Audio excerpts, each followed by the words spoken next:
decisions they made.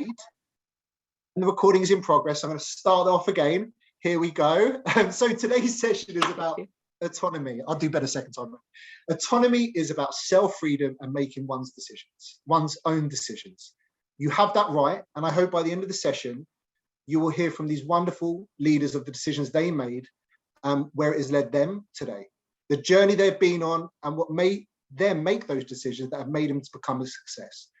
I'm so excited to have these panelists. I know them. I know two of them very, very well, and I got friendly with someone recently I'm very lucky and honoured to be connected to.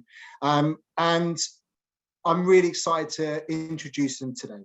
So I'm going to start off with Heather Spilsbury. Heather is a successful C-suite growth strategist who thrives and excels in implementing organizational change, building new revenue streams, and developing innovative brand solutions. Heather's 15 plus years in marketing, public relations, and operations span across consumer, energy, health, and tech sectors. And now she has the opportunity to scale their expertise in the non-profit sector.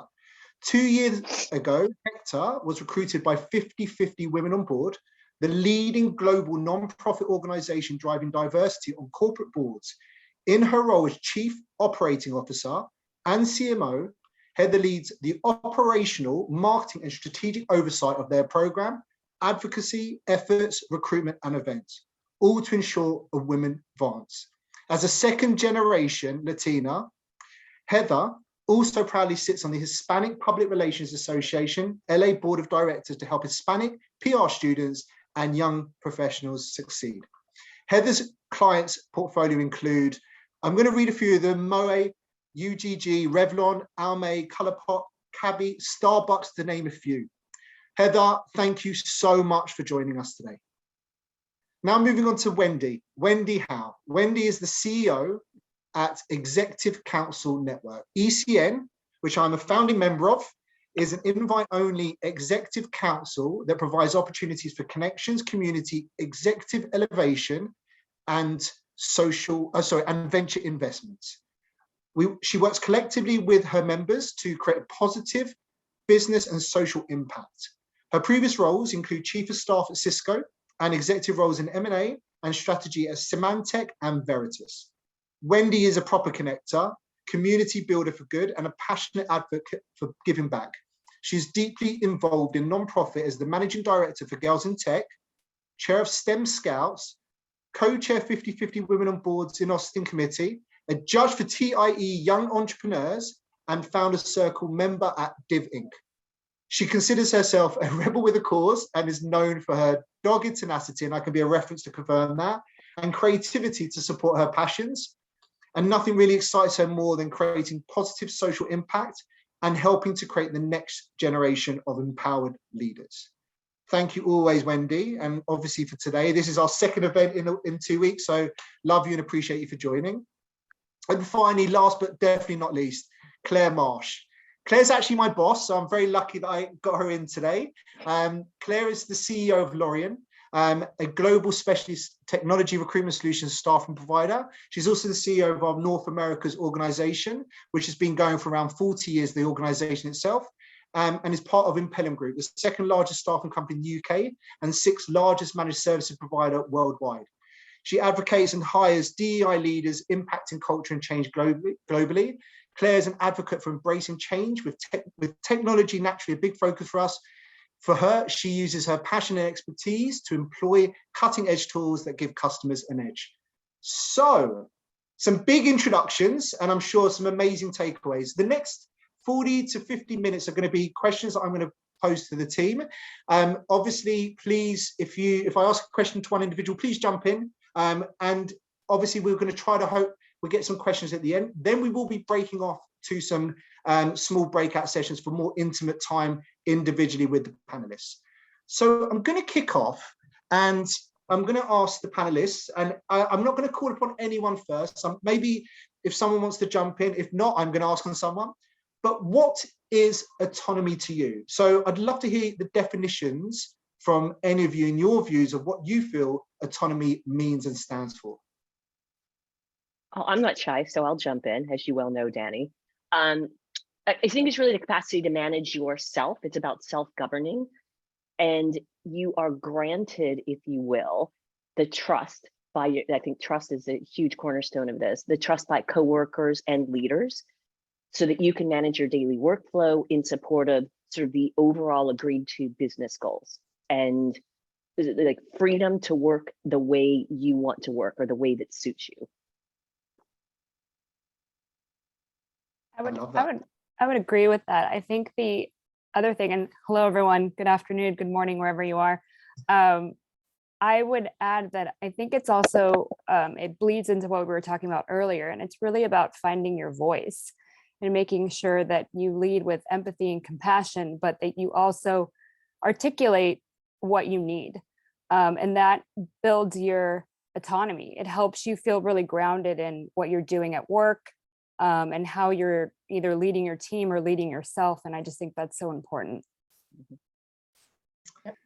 I'll just chip in as well, Danny. So I completely agree. I think it's the ability to be able to make your own independent decisions about how you achieve an outcome, and not be managed on every little step along the way. But I think it helps to build much stronger engagement in your teams, that people feel connected to what they're trying to do. We're not just building clones in a business that follow instructions and are not capable of having independent thought. I love it. And Claire, just going to carry on with a follow-up question. So how can we actually encourage autonomy in the workplace? I think one of the biggest things Cookies touched on earlier, which is trust. It's trust and psychological safety. So you can't expect people to make decisions or speak up or raise their hand if they're fearful of doing so. So we need to create an environment where creative thought is encouraged, where people are supported in their ideas and are not fearful, and there are not negative consequences of people doing things their own way when they're given the freedom. But I think the important thing that helps to create that environment is to set some clear boundaries and set expectations, so people know they have a framework for what they're trying to achieve. And Danny, you know this well, our framework here is our budgets, our corporate standards, some of the KPIs that we know that we need to maintain. But how you actually achieve that is up to the teams. It's up to how you build a team, manage the team, create the culture. So giving people guidelines and a framework so they know they have some guardrails. Yeah, I agree. And I think the idea, the culture of trust that Claire mentioned, I think along with, sort of working within your organization on underneath a growth mindset approach. And I think one thing that I think is also really, really important, Claire sort of touched on it, but allowing for mistakes, because that is always an opportunity for learning, clearly, but also celebrating good work, together as a team. I think that's really important to sort of help set that growth mindset and the culture of trust. I love that. And that's from a leadership point of view. As leaders, how do you speak up to your leadership? It's sometimes hard to then create that trust. You're giving it, I'm the leader, this is the framework we're going to work within. How do you, I wouldn't say challenge that, but how do you encourage that communication backwards or the other way around? Up the chain, Danny. Yeah. Yeah. I actually think we do that quite well here. So we have a promise-based management culture. So we set our promise. It could be a 2-year, 1-year, 2-year, 3-year promise or commitment. We have agreed milestones, and then we have a really strong feedback loop. So monthly, we'll present our progress against our milestones and the commitments that we've made to the business. And we present that in front of our peers, importantly, as well. So everybody has an opportunity to be able to check and challenge. And again, I think it's something that Cookies touched on earlier. You don't know everything, and other people looking at things with a fresh set of eyes can come with great solutions and suggestions that you may have been too close to the detail and you haven't seen yourself. If that answers your question kind of directly. No, I love that based management phraseology that you used, Claire. And what I think too is the spirit of collaboration, right? We all have or set common goals, but I think we're more likely to have people, our teams or other people in the workplace, get aligned and behind those goals if they also have input as we're actually setting the direction. Clearly, there's going to have to be, some decisions made at the executive level, but I think the more collaboration we can have with our teams and the folks in our organization and across organizations, I think that leads to folks really being on board with, the direction and the goals that you mentioned, Claire. Yeah, I completely agree. It's a formal, sorry, Danny, it's kind of formal and informal process for checking your ideas and thoughts and using people as a sounding board. Before, and Danny, I'll often do that. So before I go back up the chain, I'll sound things out with my peers, with my colleagues, and take their feedback. And with the collaboration piece, I'm going to follow on with you, Heather, if that's okay. Yeah. How can we find more collaboration opportunities?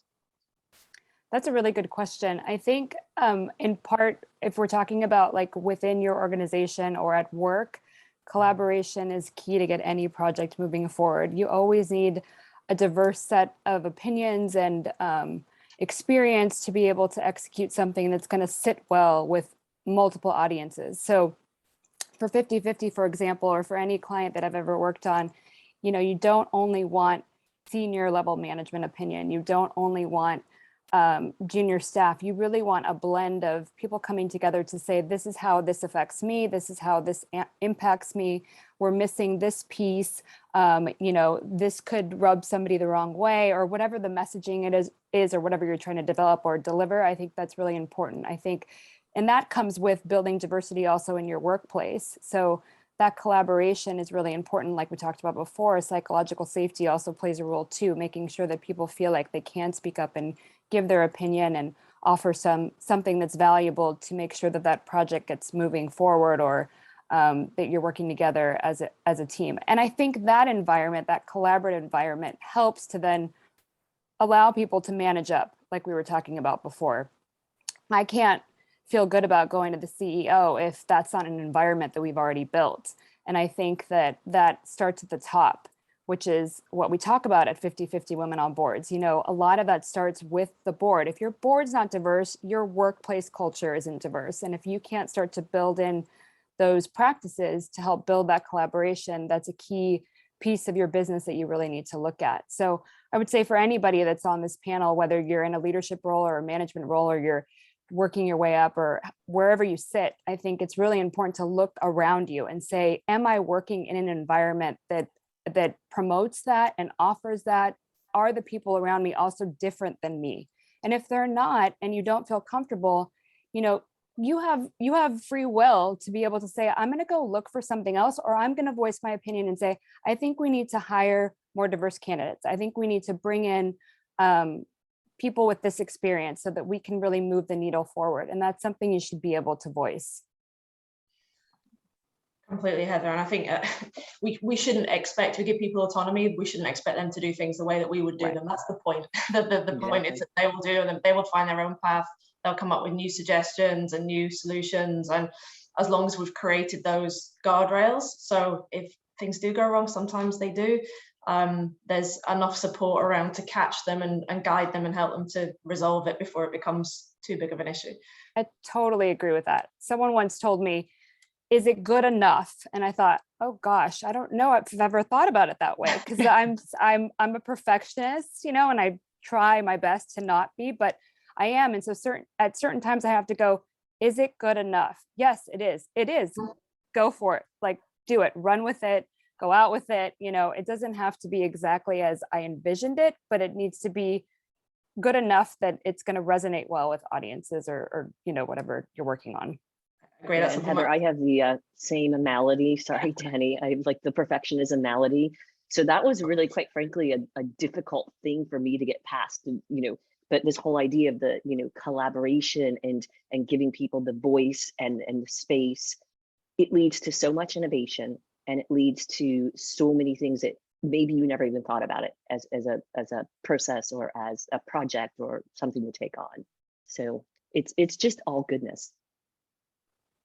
Oh, good. I'm going to embarrass you now, Danny, because you always lifted other people up. But again, something that Cookie said before, one of the reasons I hired Danny is because I knew he would never compromise on his values. So I knew what I wanted to do in North America, and I didn't have the people around me necessarily to be able to do that. but I knew that you would hold firm to your values. So you've got the autonomy to go and do things, but to do things in the right way. Oh, thank you. Well, Made my day, week and year. Thank you, Claire.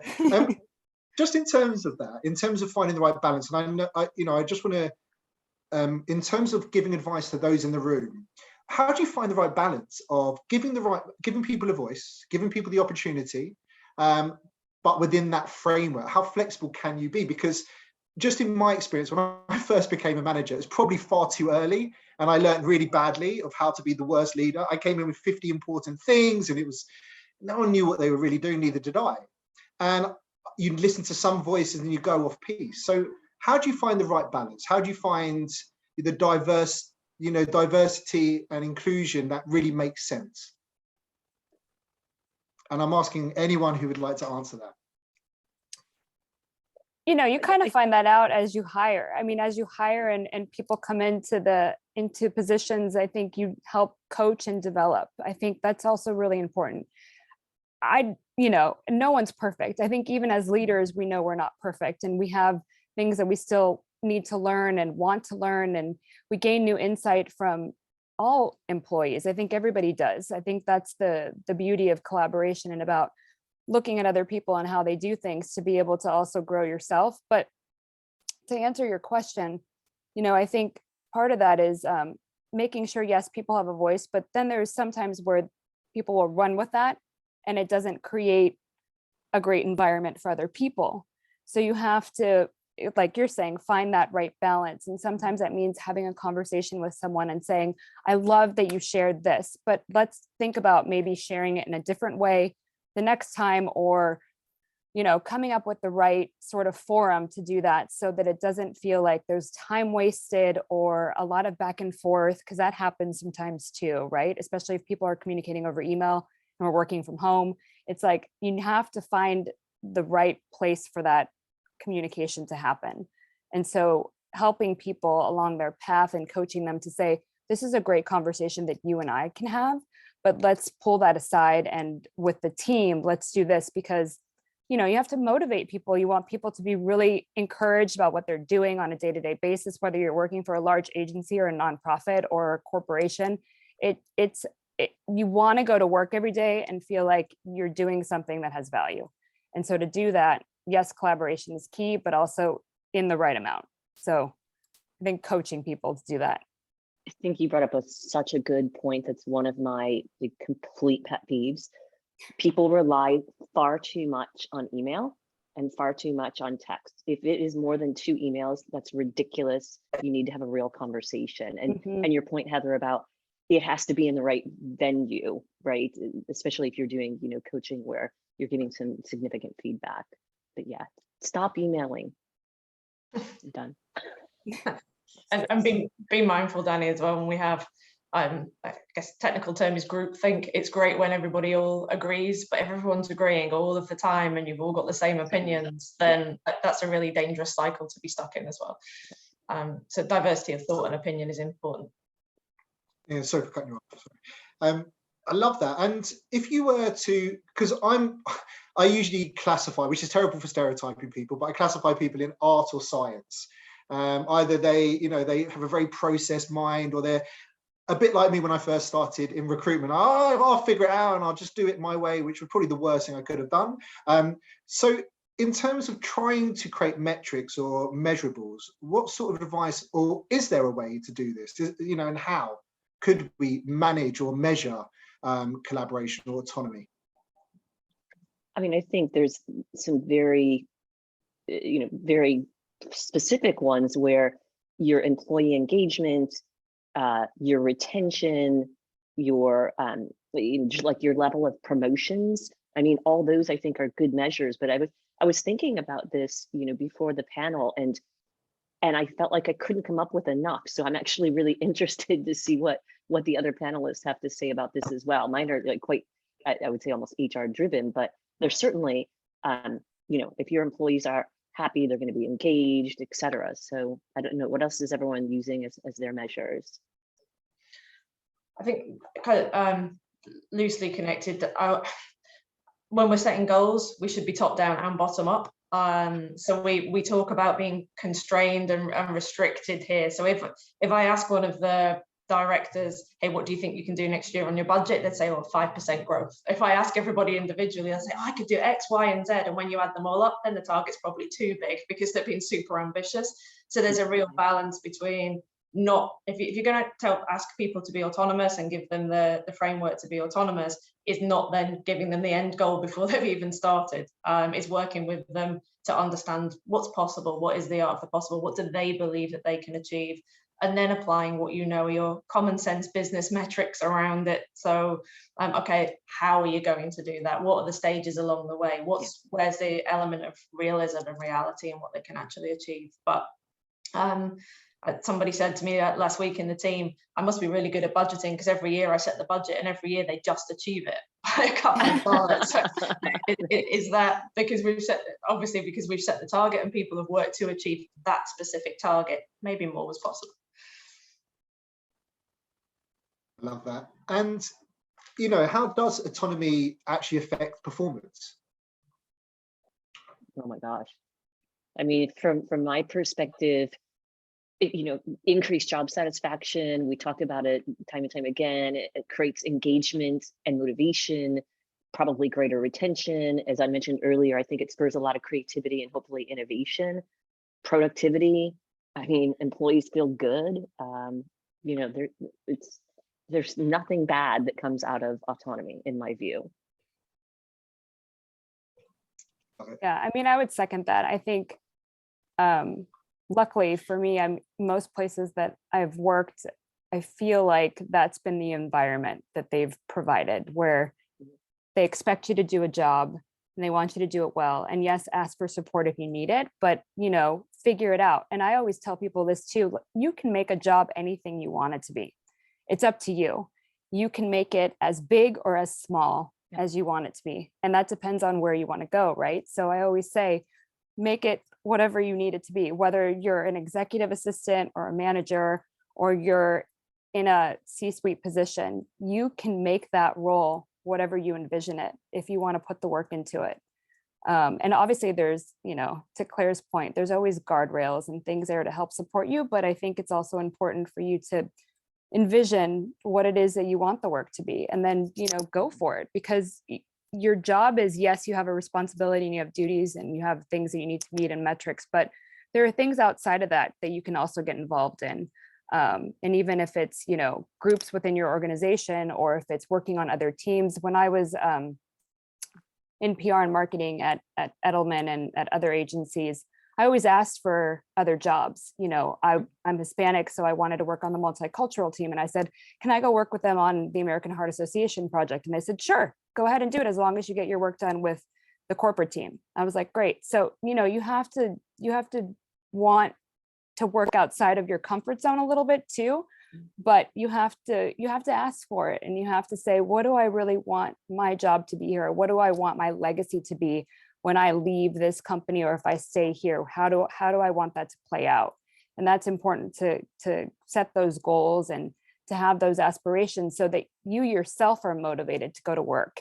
You know, if I only did the job in front of me, I'd be really bored. You can't just do that. You have to kind of look outside of it and say, how can I improve this or make this better? Or what are other things that I want to work on that maybe I haven't had a chance to?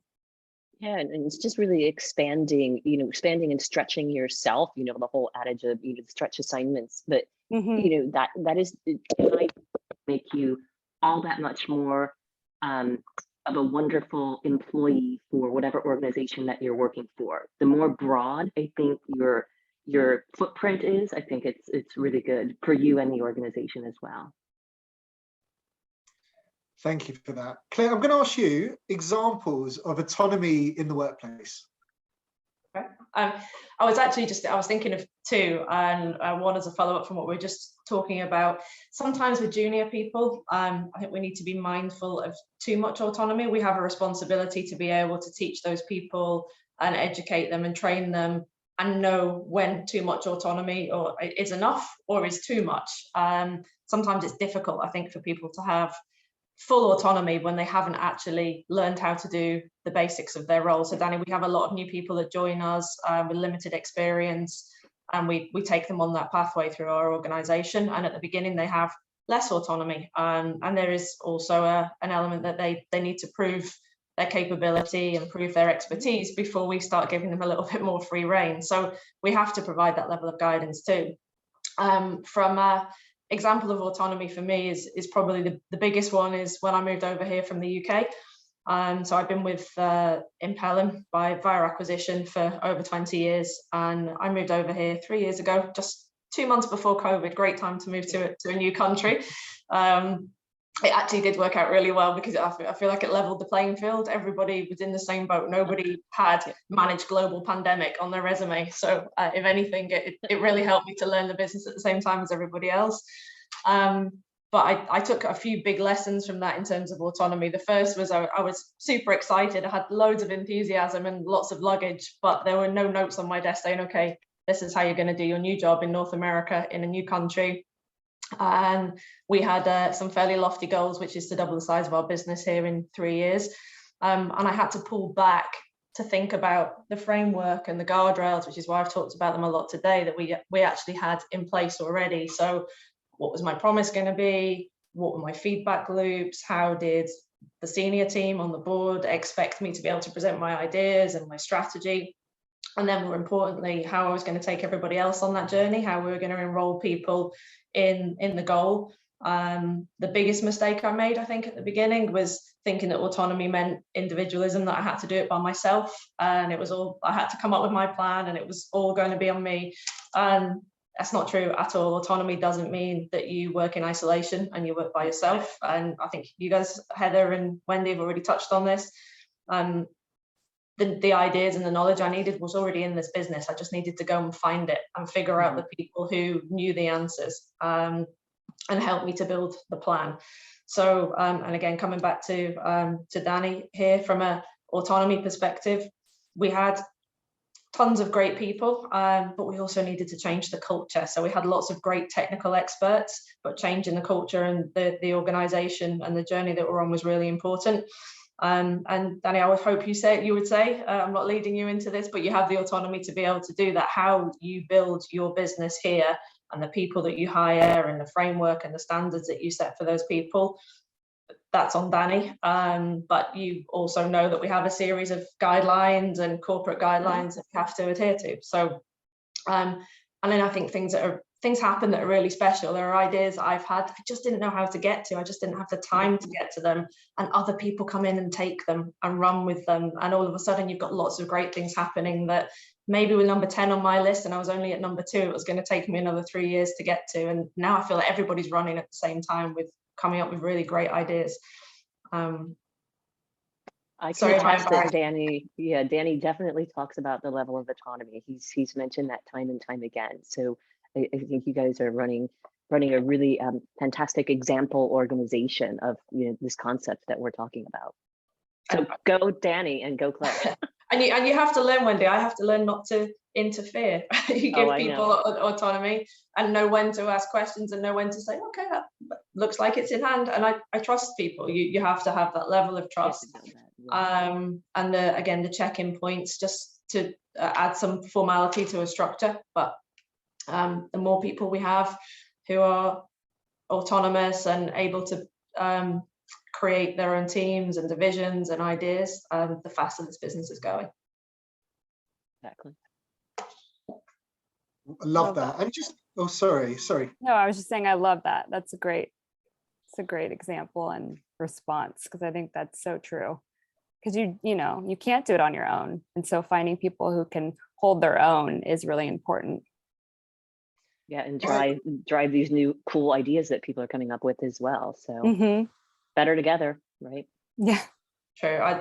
Daniel Himmer referred to it as it's just more people to throw the balls to. I feel like lots of balls to I run out of people. I'm like, okay, who can take this one? And if you create that environment, you have people coming up and you have the next generation and next layer of people that are ready to move into those roles.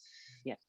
And people raising their hand to do it because they're excited to, it's not, you don't have to make them do it. They want to do it. So I've got a question, and I just want to throw it out there. So one of the things that I've learned, probably again through pain and failure and experience, is giving maybe too much trust. So when you give someone autonomy, I am so fortunate with the team I've got. They make me look so good, as everyone can confirm with Benita and Brandon. Obviously now you've met the wonderful Claire. Sometimes you give too much, as you said, Claire, earlier. How do you take it back without taking the confidence away? How do you manage that? And I ask all of you, how do you manage that when you feel or fear that someone maybe isn't able to have that autonomous, management or mindset? It's a good question. Yeah, that's a good question. I think some of it is probably in the style that you provide the feedback, and being supportive in the way that you give the feedback, and inclusive, and asking that person, okay, how do you think we could have done this better? Where do you think it went wrong? What could we have done to support you, rather than, okay, you did that wrong, so we're not going to let you do that again. So that just pushes the autonomy away and brings the fear back in. So Exactly. I don't think I've got any light bulb things here, other than I think it's just the way that you present it. And I think sometimes people, you expect them to react negatively to feedback, and they don't. They say, okay, thanks, I didn't know really where to, I knew it went wrong, but I didn't know how to fix it. So that people more often than not welcome that level of support and input, and you can be fearful of giving it to them, and you realize afterwards that actually you were trying to help them, and that they accepted it as help, not as criticism.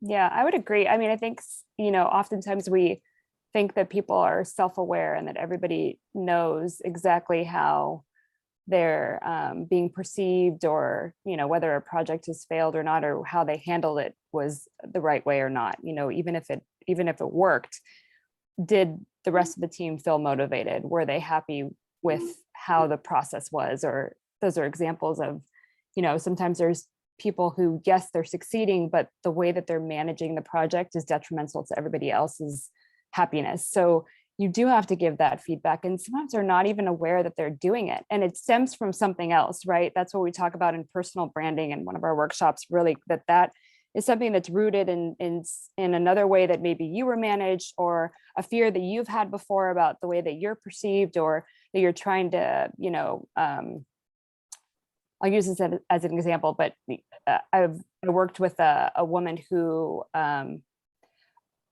was very defensive, and also just wanted to always be right, and to always have the right response or the right answer, or and oftentimes she did, but the way that it came across to everybody on the team was that they couldn't have a conversation with her because there was no conversation to be had. So, giving her that feedback was never, it's not easy. It's tough, but I also think she was very happy to receive it, because she didn't know that that's how she was coming across. And so, to Claire's point, I think feedback is really where you start, so that person then goes, oh, okay, I'm going to take that, and either I'm going to learn from that and move on. And you can help coach and continue, because it's not like it's not a switch. It doesn't happen automatically. It's like the art of negotiation. You have to continue to encourage and mentor, support, like you're doing here in this group, which is fantastic. So I think that's part of it, is just making sure that you remember that not everybody is self-aware, and that feedback really is important for their future growth. Yeah, not everyone has a master's degree in EQ. Yes. But another tactic that I've employed in the past, and I guess it could be applicable to anything, but if someone you give the feedback, they take it, they accept it, is coming up with a peer mentor for them, who is where you want them to be from whatever that is. Like, they're really autonomous, they're a thinker, they're driving external projects or external to their own function. That's I've seen to be really successful. And especially taking feedback. It's obviously we're all probably relatively good at providing feedback in a non-threatening way, but I think it's really good to hear something from a peer as well. So I've seen that work before. Yeah, and on that, just when you talk about peer mentoring, there's also reverse mentoring when it's, so if, let's flip this around for the leaders of who are coming through as managers today or directors today, what would be the reverse feedback? How would I give feedback to Claire, for example? Please help me, tell me how to do it, because I'd love some advice. You got something Why to don't we tell me, have you Danny? show us, Danny? I think everyone's different, I think you have to really figure out people's personalities and then come to them with that feedback that really resonates with them. I'm lucky enough to have a really great relationship with the CEO of 50/50, and we also have a great friendship. So when she tells me things, I don't take it personally. I go, that's great. I'm glad that she shared that with me. And when I tell her stuff too, I mean, I think she the same says, oh my gosh, thank you for telling me. I had no idea. So, it's like we bounce off of each other in such a way that you find the right balance. It's not the way that I would approach anyone else, because it's really for her. It's how I know her personality. I know how she reacts. I know that she doesn't like confrontation, and she doesn't like to deal with things that, but she has it her own way. And so you just have to figure out how people really respond and then provide that sort of managing up perspective. And then I think you also need to provide people with the why. It shouldn't just be about how it's affecting you, because that's a different conversation. That's something that you also have to look inwards and say, why am I upset about this? Is this just something I'm taking too personally? Or is this really something that I need to talk about because it's affecting other people or it's affecting the process or what have you? So that's important. Like, pause for a minute and say, is this just my own personal thing that because I have something that I need to deal with or figure out on my own in terms of my work style? Or is this really something that we need to have a conversation about? And it doesn't always have to be negative. It can be positive too.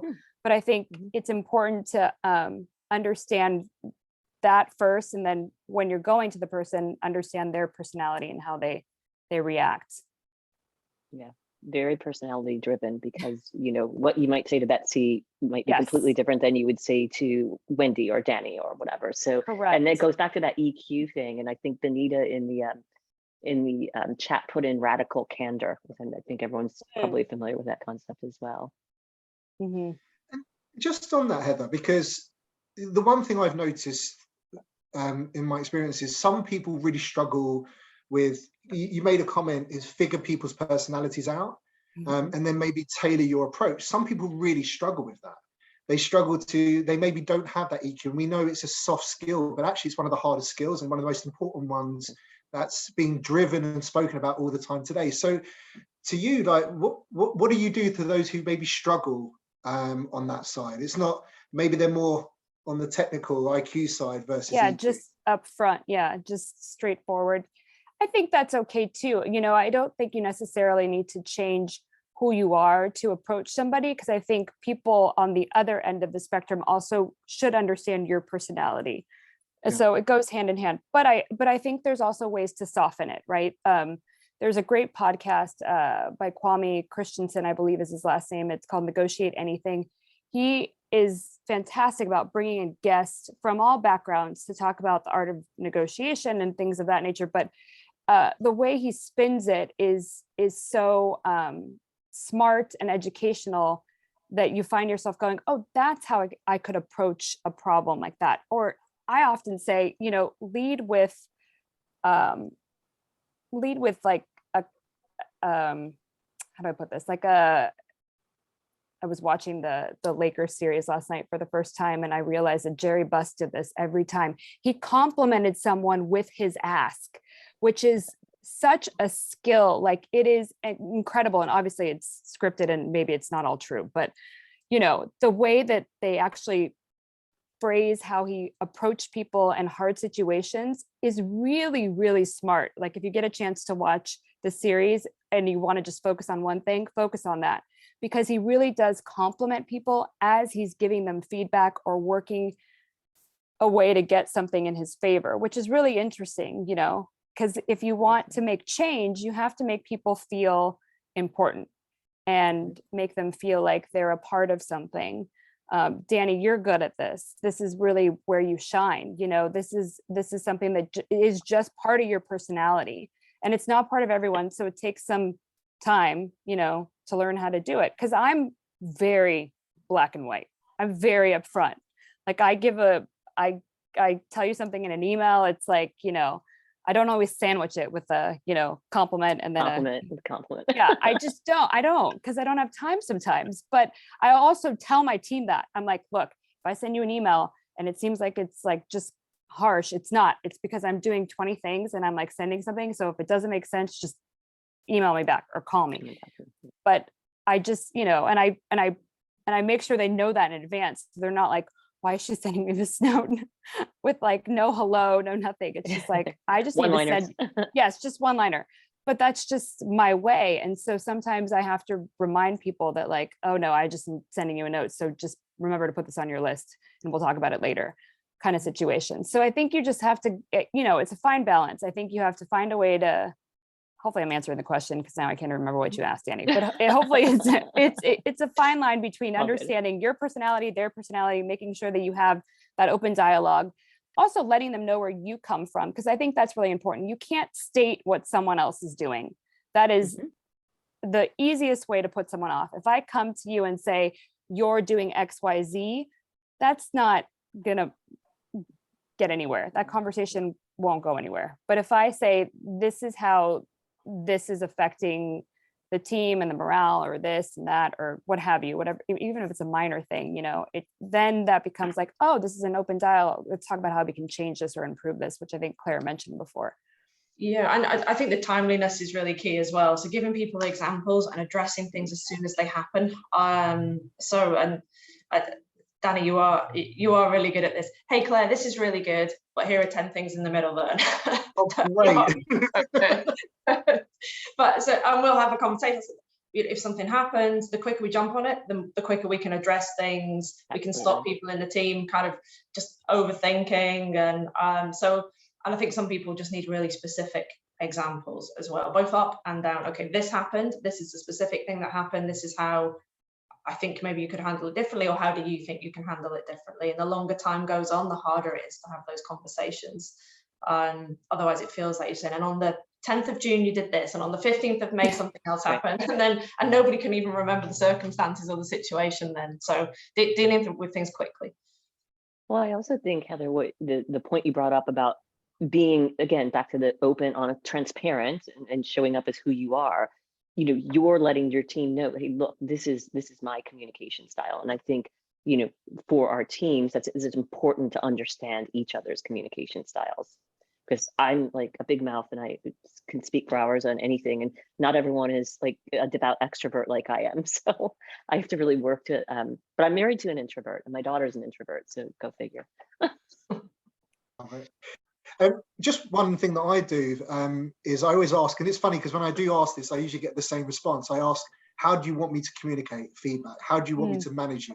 What's the best way? And usually people say, just give it direct, and then you do it direct. And they're like, that was a bit too direct. I'm like, okay, let's have a chat. Let's have a think how best to communicate. So that's what I always do with new staff. Is like, what's the best way to get the best out of you? How do you really want me to communicate? But I'm moving on because we've got a few more minutes before I want to hand over and see if there's any questions for the panel before we do the break. Actually, we're going to do a bio break and then the breakout sessions to give you all a breather. So what actually happens when we lose autonomy? I think it's, you know, sort of exactly the opposite from when we said we gain autonomy. Like unhappy employees that aren't engaged, employees that aren't team members who aren't collaborating.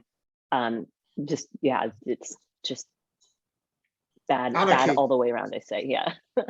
And then people wait, Danny, they wait for instructions. So rather than going out there and being proactive and looking for ways to change, people will sit and wait to be told what to do. And then you come back to one person making all of the decisions, and not a creative environment, not engaging, people not feeling fulfilled. Anyone can do that job at that point. And I don't want to call about, because everyone's called upon me today, I want to call out Benita. Benita, I've worked with for 7 years, and she has 4 degrees. I have 0. So on average, we have 2 each, which is fantastic as a team. Quite lazy, Benita, huh? Yeah, exactly. So it's funny because she runs our operations, and many a time she'll come to me for confirmation. I'm like, I trust you. And I think that's just, obviously we've worked together for long enough now to kind of know each other. But I think sometimes I'm like, go and do your thing. Go and, when I introduced Benita to Claire, we were talking earlier about asking for that, negotiating on your behalf. And I remember Claire calling me after because I was so proud of Benita. She asked for more money. And I was like, the fact that Benita did that, I was so proud of her. The fact that my new boss was supporting it was even better. It was everything that I hoped it would be. You did a good job, Benita. I knew you were sweating. It was important for you to do it. I'm going to finish up with one or two more questions, and then and then I'm going to hand it over. Okay. So, what is self-autonomy, and how can it actually be improved? I hate to always go first, but I will. I think it's it's like more of a look inward, right? We're talking specifically about autonomy at work, and that's one thing. But this is around your overall personal life, and how you choose to show up as well at your place of business. So the whole idea of like accepting who you are, knowing who you are, back to that transparency and showing up as yourself, determining what you want, whether that's from a personal perspective or from a career perspective. And then I'd say be willing to make a change and be willing to take a risk to get there. So my whole edict, which I put in the chat earlier, say yes and figure out how. Become a lifelong learner. That's only going to serve it's going to serve you well in both your personal life and your career life. All right, I'm going to ask a final question. I'd like to. Oh, sorry, Claire. No, it's okay. I was going to say I agree with that completely. Taking yourself out of your comfort zone. Yep. Heather, I'd like to ask you this question because we've started to get to know each other, and your story is amazing. But I know that you've had some detours in your career, so I'd love to know. Tell us about your detours in your journey, if that's okay. Yeah, no, of course. I started off, oddly enough, in entertainment. I worked at the Recording Academy for 5 years. I always had a love of music, and I just one day after I had my firstborn, I thought, I'm never going to move up in this organization. There's just no way, because back then, and it's changing a lot now, but it still needs a lot of improvement. Everything was run by trustees and, white men, and nobody was moving from their positions. And I thought, I'm not going to get anywhere. So I really wanted to go into PR and marketing. I knew that's what I wanted to do. I asked somebody to introduce me to a colleague at Edelman. She was actually at the time I think the Northwest president of Edelman, and now she owns Collie Power. But she was fantastic, and she said, come in, do an interview. And my immediate boss was also fantastic, because he was just like, I can't pay you what you're getting paid now, so here's what we're going to do. And he kind of split my job into two pieces to pay me the salary that I was making, because nobody was making that salary when I joined the team. And so I was very grateful for that.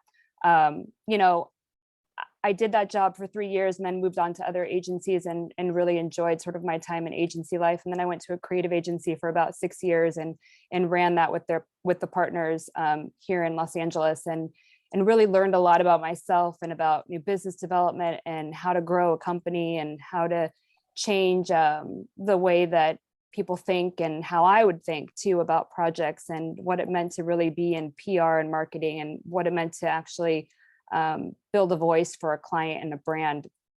And I loved it.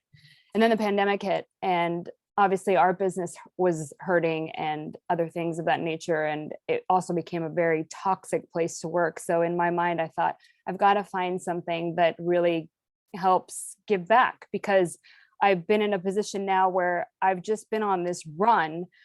And it was a run for me. Like, I really was, this was where my confidence was. This was where my self-esteem was. It was about making money, and it was about moving up. And that was really it. And it didn't matter if I wasn't home, and if I was traveling all the time, none of that mattered. And I have 2 boys. So you can imagine, like, I was just running. And I thought, I got to do something different. And, I I got a call from 50/50 and thought this is the perfect time and place. And when you ask for something, it's funny how, you know, God and the universe responds and says, here it is, take it. You know, you want the opportunity, take it.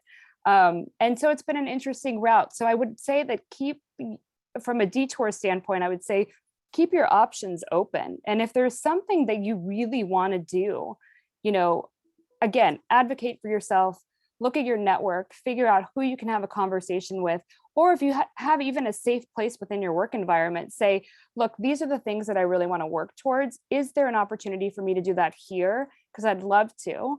And if there isn't, you know, bosses are supportive too. I've told people to go, like to look for something that really matches that skill set and go and find it. And I've given them that sort of bandwidth because they're going to be happier there, and then they're going to be a great asset until they leave. You know, you always want to let good talent, especially, find their way in their wings. So, you know, I would just say keep your opportunities open, and you never really know where your career is going to take you. I mean, sometimes it's a straight line, but it's not always. So I think that's the conversation that we had before. It's just about, you know, being autonomous in that way for yourself, saying, I've changed. I'm now, you know, 44. I'm not 28 anymore. And there are different things that I want to do, and how I see my next, you know, career phase working out.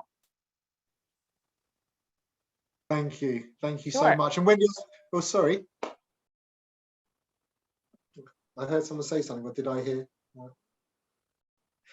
It's the voices in my head again. Okay, so we're going to move on. But I was going to say, Wendy, I saw that you said you've also had a non-linear career and you're a big fan. Is there any other things you'd like to add on top of that?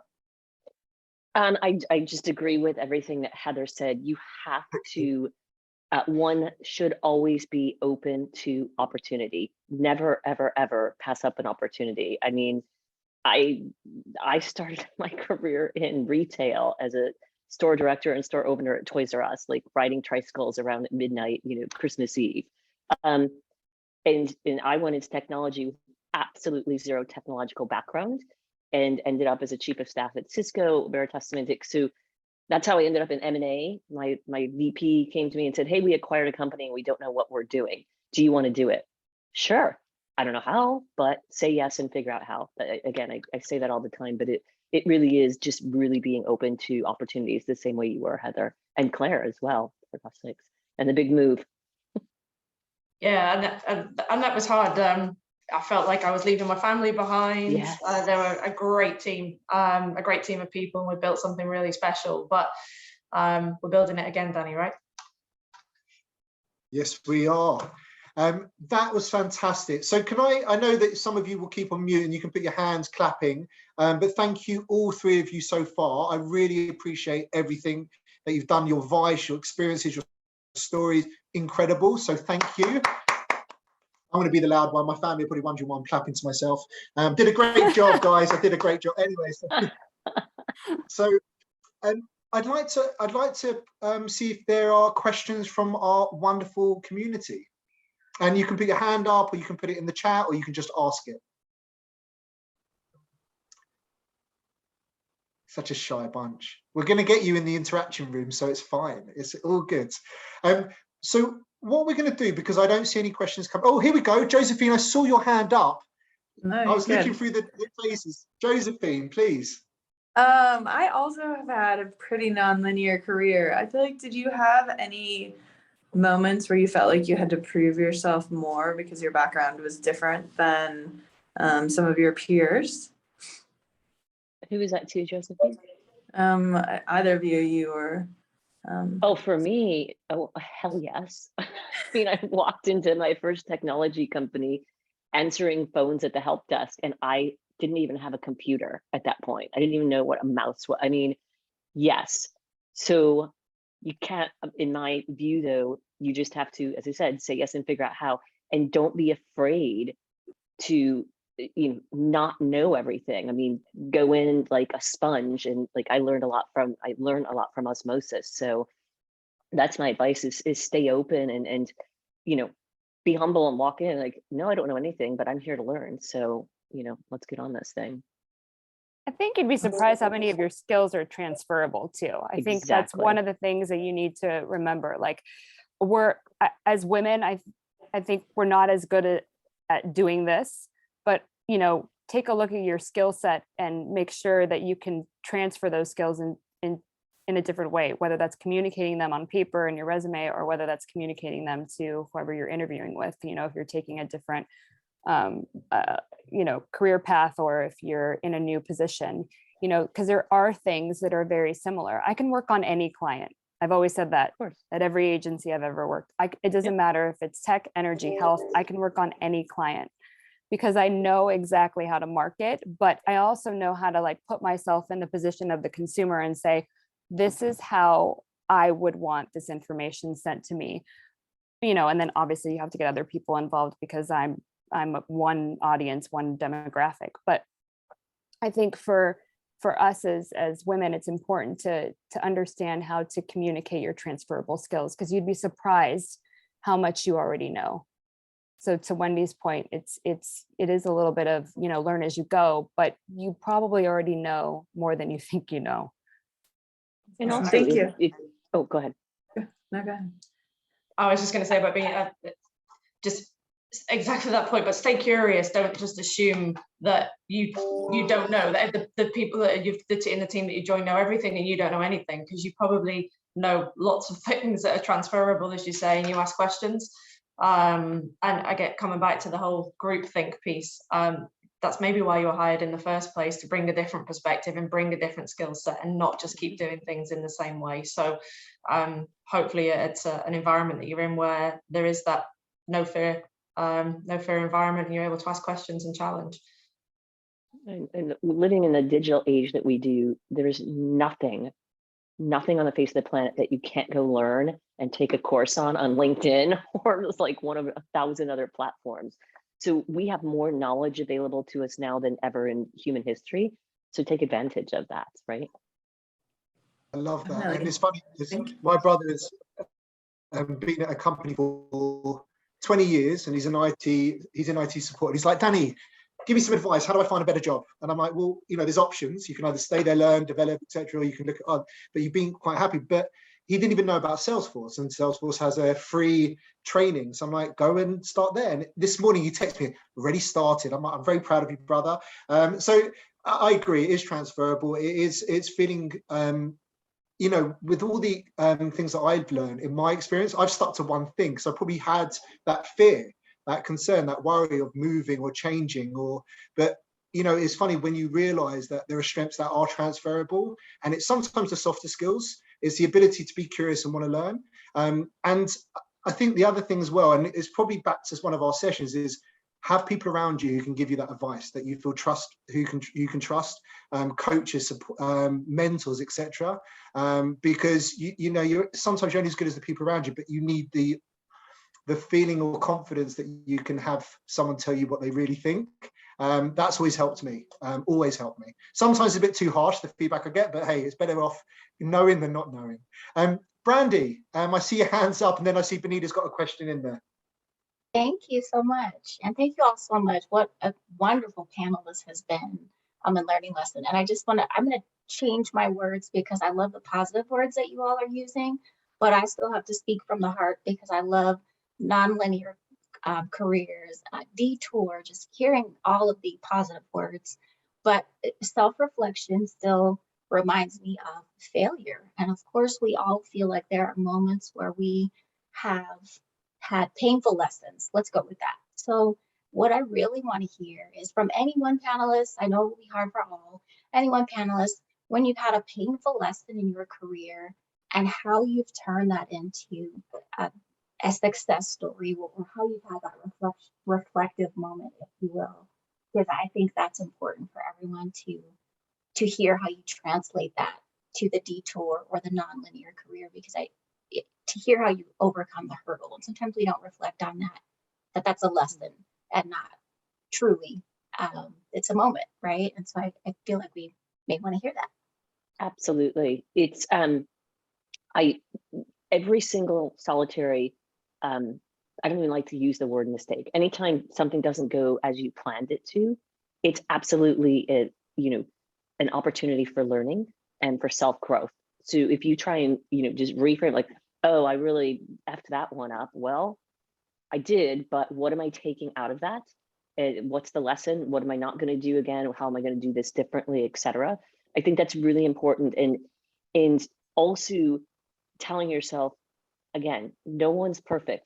Everyone makes mistakes. And I am learning from this, and whatever I'm taking away from it, that's going to make me better, the next time that situation comes up, or just a better overall manager or employee or whatever that is. But everyone has self-talk. I think if people say they don't, I think they're not being honest. But the other thing you can try and do is when you're having self-talk, like, oh God, that was a horrible mistake, is like, what did I take out of it? How is this going to help me in the future? And what do I do next? So. Also owning it too is really important. I think it's important to say like, oh, this didn't go as planned. Yes, but here's a solution, or here's how I'm going to fix it. I think that's really important. I think looking at things from a perspective and saying, this program's not working. What are we going to do to fix it? Here are the 3 things that I'm thinking about as a solution. Presenting that to the team is important to get feedback, because again, sometimes you're so stuck, like I think Claire had said before, in the details that you can't see anything past that. And so it's important to get a different perspective. But I do believe in finding solutions. I always tell people, like, I know there's going to be problems, but come with a solution. Even if it's not the right solution, at least it gets you thinking about how to resolve things on your own, because then you build autonomy for yourself. Because if you're looking for the solution that is the right solution and everybody agrees to it, then the next time around, when you come across something like that, you can immediately fix the problem or immediately find a way to change the course of what's happening and work towards a different goal. Goals are interesting because we set them, and yes, we want to meet them, but we don't always meet them as we thought we would. Sometimes, one program does much better than another, and it makes up for the loss for another. So you just have to, you have to have checks and balances in place, where you're going, this is working, this isn't working, how can we fix it? And I always think it shouldn't be on one person. I really think as a team and a group or an organization, people have to look at how teams are collaborating on projects and what's the miss, and then go from there. Yeah, Brandy, and sometimes I think it's reframing as well. It's things aren't necessarily mistakes or failures, they're setbacks. They're nobody on this panel, and probably anybody in the entire Zoom room, would have a job if everything went perfectly and went smoothly. That is our jobs. Our jobs are to adapt. And the game changes. COVID changed the game. It will change again. There isn't a year that ever ends in the same way that it started. Something will come up. And that is our job, is to adjust to them, spot the opportunities, reframe things, and accept that not everything works out the way you intended it to when you started. But ask people for help. And again, here as part of the promise-based management framework, and we talk about declaring your setbacks. So actually saying, hey, this is not going well for me. Help. Like, can somebody help? Who has the expertise that can come along and jump in? Or who has ideas? Or do we need to, is what we set out to achieve not realistic? Do we need to reframe timescales? But just not trying to do things by yourself and trying to fix the problem by yourself. Love that. And David also said, making a mistake typically means you attempted something new, so already ahead of the game. And I think, was it Dyson who tried to create the Dyson Hoover about 50 million times? And otherwise we wouldn't have the Dyson Hoover. And I'm sure there's many more inventions out there for that reason. I'm going to give everyone, this has been amazing. Benita, actually, we have got one more question from Benita, and then we're going to go to a break. And I'm going to have a 5-minute break just so we can finish off, give you time to do the breakout sessions. But Benita, I'm going to try to answer your question, if that's okay. Firstly, I'm trying to figure out how to phrase this question. This is for all any of the panelists. But how do you overcome the fear of being self-autonomous or imposter syndrome? I know this isn't the topic of convo today, when it stems from external factors such as age, gender, race, and sexuality. I'll give you a quick example, and I definitely suffer from imposter syndrome at times, Benita. But one of our recent ones is we recently divested one of our companies from Impellium Group, and it was my first divestment. I hadn't done one before, and I joined probably a quarter of the way through the process. So I joined a room of corporate lawyers from both sides, Allen and Overy, big corporate lawyers, all of whom had agreed to process. And I was sitting there thinking, how does this work? I don't understand how this works with all the experience that I have of running a business. But I was sure well, they're from Allen and Overy, they must know. They must know more than I know. And it took, some of that is fear and belief. So fear that you're going to say something wrong. So back to the beginning of raising your hand, asking a question, and worrying that you're going to say the wrong thing. But also having self-belief in that they're lawyers, they know how to do law. I'm an operator, I know how to run my business. So I have 23, 24 years experience of doing it this way, and having the confidence of how can they know more than me? I'm going to ask the question. And when I did, everyone went, oh yeah, that doesn't really work. And I'd probably sat on that for 2 days worth of meetings thinking, I can't possibly know more than the people that are in this room. So just having that self-confidence and the belief that the things that you've done over and over again, the things that you've seen work, you have expertise, and using your expertise and not being afraid to challenge.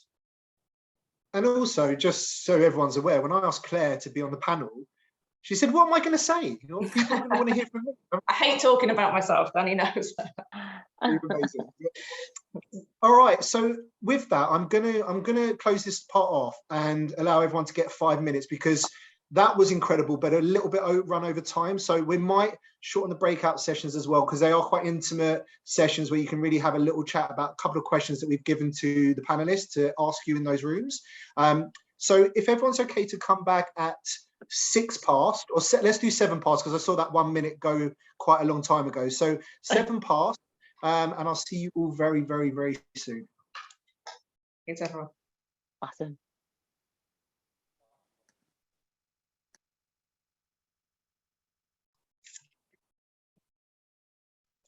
Hello, everyone.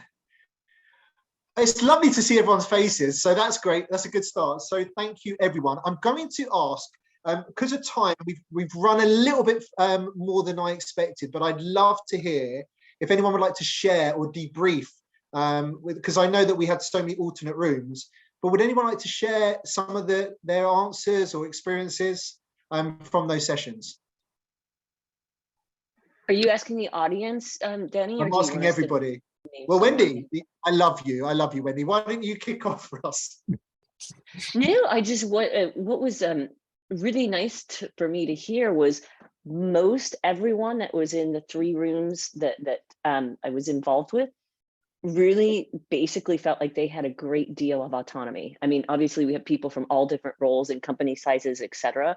But nearly everyone said, you know, I had some of them do a scale of 1 to 10, and no one was below a 7, which in the grand scheme of things, a 7 is a C, but in this context, I think a 7 is good. So, and we had one person with a 10, and then even a couple of really great ideas about if you did get pushback, well, is that the right feedback that I got about my decision? Or if I don't think it was, then let's talk about that more. So it's very good discussions. I got cut off every time though, except for the last time. Yeah, that was brutal, guys. That was so tough. Sorry. Sorry to the people that went last in my group, because I think they all got cut off halfway through. Blame me. I'll take the blame for it. No. It was like like speed dating. You gave us autonomy and we couldn't stick to the timescale. Sorry. Yeah. David, do you mind if I call on you to chip in here? I thought Sure. David had a really good example about how autonomy actually changed his career path, and maybe how autonomy is different in smaller organizations, and then changes as they grow. So David, just maybe 30 seconds, tell your story. Sure. So yeah, when I started with Nokia after, well, I'd moved 1.5 years ago. So the prior 25 years, 2.5 years ago, I was with Nokia. And when we started, Nokia was a very small company. Nobody knew them except for a few who lived in Europe, and they were the mobile phone company, right? So when I joined, I had a tremendous amount of autonomy, tremendous amount of responsibility, ownership. I did what I decided I needed to do, et cetera, over the 25-year career. In my last role as CTO for one of our business groups, I didn't have hardly any autonomy anymore. We were a 120,000 person global corporation, and I had less responsibility, less authority at that point than I did 20 years prior. So that was the key reason for me, leaving Nokia and looking for something else, because I didn't have it anymore, and I wanted it back. And so I moved and got my job at Cable Labs, and that's what I'm doing right now. So Yeah, I love that story. yeah, I really love the example, and I think it's a kind of a lesson for us is how do you retain that agility as an organization grows, and capture what people had as you were growing, when they had autonomy and they had more freedom. I'm sure it's different in some corporates than others, but I really, thanks for sharing, David. Appreciate that. Anyone Yeah, else? while I Sorry, had the David, go on. floor, while I had the floor, I was just going to notice something, and I don't know if it's a trend, but in our group, I think almost all of us were new to a role. So I think COVID really did a number on a lot of people, a lot of things, and people are all new into new roles. At least that was our group's relative theme. The Great Resignation, David. Thank you. Anyone else?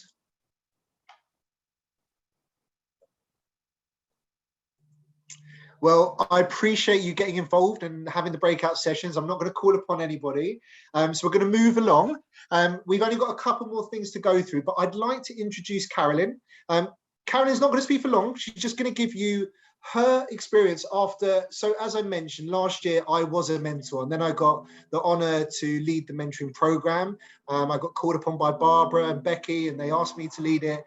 And one of the things that I loved was my experience with Carolyn, who was my mentee at the time. And she has stayed my mentee to this day. So I asked Carolyn if it was cool to tell them, what did you do next? Because usually it finishes today. So what did you do next? So I'm going to ask Carolyn to share a little bit about her and her next steps. Carolyn. Okay, my next steps. This is, so I joined the WIC mentoring session last year because I wanted coaching. I wanted assistance navigating the political world, because as most people do, I can't stand politics in the office. I'm not a politic person. And I just wanted to be able to advance my career and get some input. And one of the interesting things I put on my application was, I want someone who's open-minded.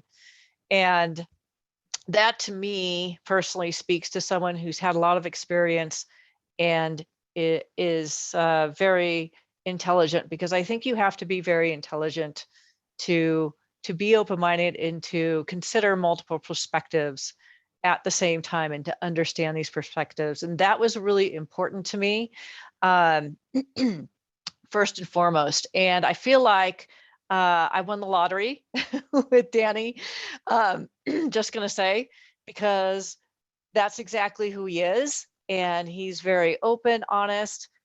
He's a great sounding board. Like a mentor is definitely someone I trust to tell me if I need an attitude adjustment. Like, if I do, I do. I need to be able to trust that person, bring issues up that I'm concerned about, and have that person be able to tell me yes or no, I understand, or here's another way to look at it.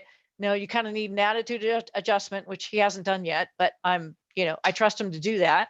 And and so it's been really great. It's been really someone that has my back. Feeling that support has been huge. One of the challenges that came up during this past year was giving feedback to one of my leaders that I really felt strongly about and wanted to do, but was very fearful to go in and do that. Danny gave me encouragement and support, and I ran by the whole,